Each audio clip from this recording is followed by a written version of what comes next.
अस्सलाम वालेकुम स्टूडेंट्स आज एलएलबी पार्ट 4 के एक important question senate of Pakistan इसको डिस्कस करेंगे।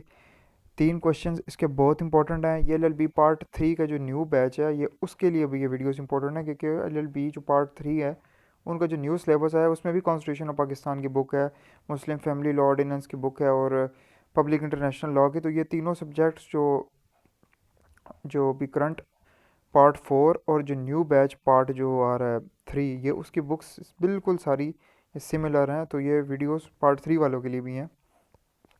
तो ये 3 क्वेश्चंस हैं इसके बहुत important. National assembly, senate, qualification and disqualification members of the parliament, इन तीनों में से लक होती है एक क्वेश्चन तो इसमें से लाजमी आता है, और बहुत लक होगी तो हमारे कभी कभी 2 सवाल भी इसमें से आ जाते हैं। बाद सेनेट ऑफ पाकिस्तान को डिस्कस करते हैं। क्वेश्चन नंबर 12 है हमारा इसके पार्ट 1 का। तो सबसे पहले वही मैं अपनी हर वीडियो में कहता हूँ कि क्वेश्चन को समझना है, जो क्वेश्चंस की रिक्वायरमेंट है उसके मुताबिक हमने करना है। बेसिकली मेरी फर्स्ट प्रायोरिटी यही है, मेरे इस चैनल का मकसद ये है कि आपको पेपर पास करवाना है। स्टूडेंट को नहीं पता होता क्वेश्चन क्या आता है, लिख क्या आते हैं, क्वेश्चन की रिक्वायरमेंट्स नहीं देखते, उसमें इतना कुछ लिखाते हैं जो उसने पूछा भी नहीं होता और उससे टाइम ज़ाया होता है, और फिर जो आखिरी क्वेश्चन आता है उस पर टाइम भी फिर नहीं रहता। तो टाइम मैनेज करो और जितना पूछा गया उतना बताओ। ओके, 7.5-8 सफ़े एक क्वेश्चन पे मोर देन इनफ है। अब वो कंपोजिशन, इलेक्शन पावर्स और फंक्शन ऑफ सेनेट पूछ रहा है एक में, दूसरे में कंपोजिशन भी पूछ रहा है, क्वालिफिकेशन से पूछ रहा है, members of elections, members of elections के powers and functions, short note on chairman of the senate, composition and function of senate. अब मैं इसमें बताऊंगा जो पॉइंट्स आपने लिखने हैं और जो पॉइंट क्वेश्चन में पूछेंगे तो फिर लिखने हैं। Okay, important points. अब सबसे पहले बात ज़रा गौर से सुनो। Introduction, relevant provision, definition, composition, procedure for election, terms of members of senate, powers and function, conclusion, ये पॉइंट्स तो छोड़ना ही नहीं है। ये इसकी backbone of the this question है, ठीक है, ये तो छोड़ना ही नहीं है। क्वालिफिकेशन, डिसक्वालिफिकेशन और चेयरमैन एंड डिप्टी चेयरमैन, ये जो मैंने रेड कलर से हाईलाइट किए हुए हैं, अगर पूछे गए तो बताने हैं, अदरवाइज इनको नहीं बताना, क्योंकि इनमें इतनी डिटेल हो जाएगी फिर दूसरे क्वेश्चन के लिए टाइम नहीं रहेगा, तो फिर वो इतना मकसद नहीं है। अगर जब तक पूछे नहीं तब तक नहीं बताओ, पूछे तो लाजमी बताओ। अब जैसे चेयरमैन का क्वेश्चन है, पीछे आया है, right A short note on chairman of senate. अब इसमें सिर्फ चेयरमैन ऑफ सेनेट लिख के छोड़ नहीं देना, वो जो मैंने पहली 5 6 7 हेडिंग बताई है वो तो लिखनी ही लिखनी है, लेकिन उसमें फिर चेयरमैन को भी ऐड कर देना है। ओके, शुरू करते हैं इसको। इंट्रोडक्शन है जी, कहते हैं senate is the upper of the parliament है, ठीक है। तो पार्लियामेंट ऑफ पाकिस्तान, उसका ऑफिशियली नेम या टर्म और नेम्ड मजलिस शुरू है, is the federal and supreme legislative body of Pakistan है। ये बाई कैमरल फेडरल लेजिस्लेचर है जो कंसिस्ट करती है सेनेट अपर हाउस पे, national assembly lower house of the parliament में। Senate is a permanent house, but वही बात, it is less powerful than national assembly. अब ये लेस पावरफुल कैसे है, ये इसकी पावर ऑफ फंक्शंस में पढ़ेंगे तब हमें पता चलेगा कि लेस पावरफुल कैसे है। रेलिवेंट प्रोविजन, रेलिवेंट प्रोविजंस आपने वही लिखनी है जो जैसे क्वेश्चंस में पूछा गया 59, 60, 61। अब ये इसकी कंपोजिशन, प्रोसीजर फॉर इलेक्शंस और आगे वो जो है उसका टर्म्स एंड कंडीशन पे 62 60 क्वालिफिकेशन डिसक्वालिफिकेशन में आता है। ओके, फिर इसकी इजी से डेफिनेशन जो मैंने तो प्रोवाइड की है वो लिखनी है। The Senate of Pakistan is the upper house of the parliament established under the 1970 constitution. It represents all provinces equally and participate in making laws, oversees the government and protecting provisional rights. Okay, बड़ी आसान से definition दी हुई है। Composition, अब composition of senate इसी तरह आपने heading देनी है, फिर लिखना है आर्टिकल 59(1) के। इन कंपोजिशन ऑफ सेनेट वो डिस्कस इट्स 96 मेंबर, जो सेनेट है वो 96 मेंबर्स पे मुश्तमिल है, बाय डिफरेंट प्रोविंसेस और टेरिटरी। वो डिफरेंट प्रोविंसेस और टेरिटरी कौन कौन सी हैं, बलोचिस्तान की, AKP के, Sindh, Punjab and Islamabad. Capital territory there must be 14 general seats हो फ्रॉम ईच प्रोविंस की, except in Islamabad there is only 2 general seat for technocrats और उलमा, ये रिलीजियस स्कॉलर्स बोल रहे हैं। फ्रॉम ईच प्रोविंसेस हो, लेकिन एक्सेप्ट इन इस्लामाबाद जो इसमें सिर्फ एक हो गए। 4 वुमेंस की सीट हैं एक्सेप्ट इस्लामाबाद में, उसमें सिर्फ एक वुमेन की सीट है। 1 non Muslim from each province है, लेकिन इस्लामाबाद में कोई नॉन मुस्लिम की सीट नहीं है। तो देर बाय कैलकुलेटिंग, ये बाय बाय वाला बाई नहीं है, बाई ऑटो करेक्शन वालों ने इधर मेरी वीडियोस में चेंजिंग करनी होती है। तो therefore by collecting all the seats we get the 96 members of the Senate. अब आप डिफरेंट बुक्स अगर आप इसमें देखें तो उसमें जब उन्होंने पिक्चर स्केच दिया हुआ है और वो उसमें बताया हुआ है जी दिस दिस और दैट, लेकिन वो उसने पेपर में पूछना कि ये लिख के बताओ, तो ये मेरे नहीं ख्याल कि इससे इजी वे में किसी और ने इतना एक्सप्लेन किया होगा। तो ये पढ़ोगे पढ़ोगे तो याद हो जाएगा इंशाल्लाह। आगे procedure for elections article 52 to the procedure following the procedure of the election of Senate under is the members of the Senate are elected by the members of each provincial assembly. Election जो है conduct through single transferable vote system. The vote process is conducted through secret ballot. The Election Commission of Pakistan (ECP) supervise and conduct the elections to ensure honesty or integrity or transparency. Okay, the terms of members of the Senate. बेशक एक नया article है, एक line का article है, इसकी लादा से हेडिंग दे के लिखना है कि term of the member of senate shall be 6 years. Okay, अब qualifications of the members of senate. अब under article 62 following are the qualifications of the member of the senate. The candidate must be so Pakistan and dual nationality is not allowed unless permitted by law. अगर ये question में पूछा गया तो फिर इसको explain करना. ओके, वही तो कैंडिडेट जो है 30 years of age of time of elections होगा. यहाँ पे 30 years ऑफ एज है, नेशनल असेंबली में 25 years ऑफ एज चाहिए. तो candidates must have a good character, moral character हो और अपने ऑनेस्टी से ऑनर से जाना जाता हो. Must not have a criminal record involving moral turpitude यानी डिसऑनेस्टी, करप्शन पे ना हो. The candidate must have enough and sufficient and proper knowledge of Islamic teachings हो. लेकिन ये जो कंडीशंस ऑफ टीचिंग्स है ये कंपलसरी नहीं है नॉन मुस्लिम्स के लिए.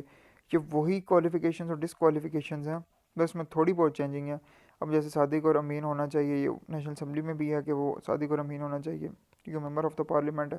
तो कैंडिडेट ने वर्क अगेंस्ट ना किया हो पाकिस्तान के सॉवरेनिटी के और वो डिस्क्वालीफाइड बाय लॉ ना हुआ हो. Disqualification of the article members of the senate article 63. डिस्क्वालिफिकेशंस अगर पूछी जाएँ तो फिर बतानी है. वो किसमें कहते हैं मेंबर कैन नॉट होल्ड. यहाँ पे ओल्ड ये ऑटो करेक्शन वालों ने वही कहना कि जो जितनी चेंजिंग करनी होती हैं वो मेरी वीडियो में होती हैं. बहुत मिस्टेक हो रही हैं. इंशाल्लाह नेक्स्ट वीडियो में मैं मिस्टेक्स कम ही होंगी इंशाल्लाह. तो कहते थे members can not hold HOLD hold citizenship of another country accept is permitted by law if the member declared mentally unfit. अगर वो मेंटली अनफिट हुआ बाय डिक्लेयर्ड हुआ बाय कॉम्पिटेंट कोर्ट वो तब भी डिस्क्वालीफाइड है. A member who defaults on loan from the bank और the government institution वो भी तब भी डिस्क्वालीफाइड है. The member can not hold any office of profit या गवर्नमेंट ऑफिस, यानी वो अगर सेनेट का मेंबर है तो वो किसी और गवर्नमेंट जो है ना इंस्टीट्यूट में वो जॉब नहीं कर सकता. If the member votes against the party institution. अब ये जो है ये disqualification of members article 63A में इसको पूरा एक्सप्लेन किया जाएगा. इसमें बेशक आप इसको ना लिखें. If the court declares a person is not truthful, वो सादिक और अमीन नहीं है, सच्चा नहीं है, ट्रस्टवर्दी नहीं है, तो उसको डिस्क्वालीफाइड फॉर लाइफ भी किया जा सकता है. Or if a member involved in criminal conviction, then he must be disqualified for 5 years at least or 2 years in sentence to prison. अब चेयरमैन एंड डिप्टी चेयरमैन, इसमें इसी तरह आपने लिखना है कि इन आर्टिकल 1661 वो discuss chairman and deputy chairman. Sir अगर क्वेश्चन में पूछा गया, बार बार कहता हूँ बेबी स्टेप्स की तरह समझाता हूँ, अगर क्वेश्चन में पूछा गया तो बताना है, अदरवाइज़ नहीं बताना. पॉइंट्स में इसलिए बना देता हूँ कि वो याद करने में आसानी हो जाती है. अब हमने सबसे पहले इसकी इलेक्शन टर्म्स एंड ड्यूटीज़ और रेजिग्नेशन डिस्कस करनी है. किसकी? चेयरमैन और डिप्टी चेयरमैन की. अब इलेक्शन टर्म्स एंड ड्यूटीज आ गए जी. वो कहते हैं senate elects achieve the senate elects chairman and deputy chairman. यहाँ पे चेयरमैन लिखना था, ये अचीवमेंट इसने पता नहीं क्यों लिख दिया. The senate elects chairman and deputy chairman from its member. वो अपने मेंबर से ही चेयरमैन और डिप्टी चेयरमैन को इलेक्ट करता है. The term of the office of the chairman and deputy chairman shall be 3 years. 3 साल की मुद्दत होगी जी दोनों की, और वो मुद्दत तब से स्टार्ट होती है जिस दिन से वो अपना ऑफिस संभालना शुरू कर देते हैं. The chairman is the presiding officer, leader, head of the senate है. और अंडर आर्टिकल 49 ये भी इसका एक इंपॉर्टेंट आर्टिकल है. अगर प्रेसिडेंट एब्सेंट है, वो अपनी ड्यूटीज़ परफॉर्म नहीं कर सकता किसी वजह से, कोई वजह हो सकती है, then the chairman of the Senate, Senate का चेयरमैन और speaker of National Assembly become the acting president. वो एक्टिंग प्रेसिडेंट या इंटरम प्रेसिडेंट उस वक्त तक बनते हैं जब तक प्रेसिडेंट अवेलेबल नहीं हो जाता. The deputy chairman assist the chairman in performing in duties. वो डिप्टी चेयरमैन है, वो चेयरमैन को असिस्ट करता है अपनी ड्यूटीज़ परफॉर्म करने में. और in the absence of chairman, deputy chairman जो होता है वो थोड़ी देर के टेक ओवर कर लेता है ओवर सेनेट सेशन के. ओके, अब अंडर आर्टिकल 61 ये भी बहुत इंपॉर्टेंट है. वो कहता है the senate can remove the chairman और deputy chairman through the vote of no confidence. Also a majority vote of senate members is required for removal. फिर resignation of chairman and deputy chairman, the chairman may resign by his hand writing address to the president of Pakistan. Chairman अपनी statement लिख के address कर सकते हैं president को resignation के लिए, और जो डिप्टी चेयरमैन है वो स्टेटमेंट अपनी रेजिग्नेशन की चेयरमैन को देगा। Okay, powers and functions. अब पावर्स एंड फंक्शन इतना, चूँकि ये पावरफुल नहीं है तो इसमें इसको मैंने ज़्यादा एक्सप्लेन नहीं किया होगा। ये जितने पावर्स एंड फंक्शंस हैं ये आपने लाजमी लिखने हैं पेपर में, ईजी से हैं, पढ़ोगे एक दफ़ा याद हो जाएंगे। कहता है law making powers and function, senate helps in making and passing law from the country, it can propose amend और reject bills except money bills. अब चूँकि मैंने बोला ये पावरफुल है ही नहीं, फाइनेंशियल बिल मनी बिल ही जो है वही नेशनल असम्बली के पास है, जो बजट बिल होता है सबसे पावरफुल बिल उन्हीं के पास है, तो सेनेट अपर हाउस है लेकिन पावरफुल नहीं है उस तरह। फिर एडमिनिस्ट्रेटिव पावर्स क्या जी, senate keeps and watch on the administration, all important appointments are made by the senate. Judicial powers and function, senate men can make rules for regulating its procedure and conduct of its business. Equal representation of provinces, the Senate gives equal voice to all provinces regardless of population size. Electoral power, this Senate performs electoral functions in many ways, जैसे कि elections of president of Islamic Republic of Pakistan हो जिसके पास ये electoral power है। Amendment in constitution, constitution में जो amendments होती हैं, Senate has the power to amend the constitution. The role in money bills, the Senate cannot introduce or reject money bills like budget-related laws. However, it can discuss and give recommendation on the bill. अब ये इसका बहुत important point है कि senate जो है जी वो ना तो इंट्रोड्यूस करवा सकता है बिल और ना रिजेक्ट कर सकते बिल। कौन सा bill? Budget bill, money bill. However वो अपनी रिकमेंडेशन दे सकता है कि दिस दैट, इसमें ये चेंजिंग वो चेंजिंग, लेकिन इसको एक्सेप्ट और रिजेक्ट जो करेगा वो नेशनल असम्बली करेगी। तो यहाँ से पता लगता है कि लेस पावरफुल है, और नेशनल असम्बली का पता चलता है कि नेशनल असम्बली कितनी पावरफुल है। लास्ट पॉइंट इसका conclusion, whether to conclude that the Senate of Pakistan is the upper house of the parliament, plays vital role in maintaining federal unity and legislative balance. Senate is a key institution for protecting provisional rights, strengthen democracy and ensuring long-term policy in Pakistan. Okay, Senate permanent house है although it is less powerful than the National Assembly. Okay, so ये तो जी आज की video, तो hope मैं इसको जितना easy way में मैं एक्सप्लेन कर सकता मैंने किया। अब इसके बाद जो भी इसका जो नेक्स्ट टॉपिक है जिससे रिलेटेड जो टॉपिक है वो qualifications and disqualifications members of the parliament है।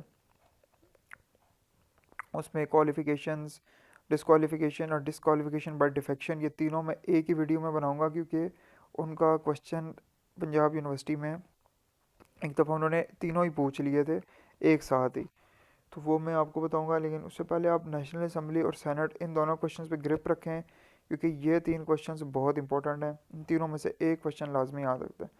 और अगर वीडियो थोड़ी अच्छी लगे तो सपोर्ट भी कर लिया करो, छुप छुप के वीडियो देख लेते हो, सपोर्ट नहीं करते, थोड़ा सपोर्ट भी कर लिया करो। मैं बहुत हार्ड वर्किंग करके मैं बड़ा इजी नोट्स में आपको प्रोवाइड करता हूँ। तो इंशाल्लाह अभी नेक्स्ट वीडियो में qualifications, disqualifications of members and disqualification members by defection इसको करेंगे, डिस्कस करेंगे इंशाल्लाह। तो hope to see you another video. अल्लाह हाफिज़।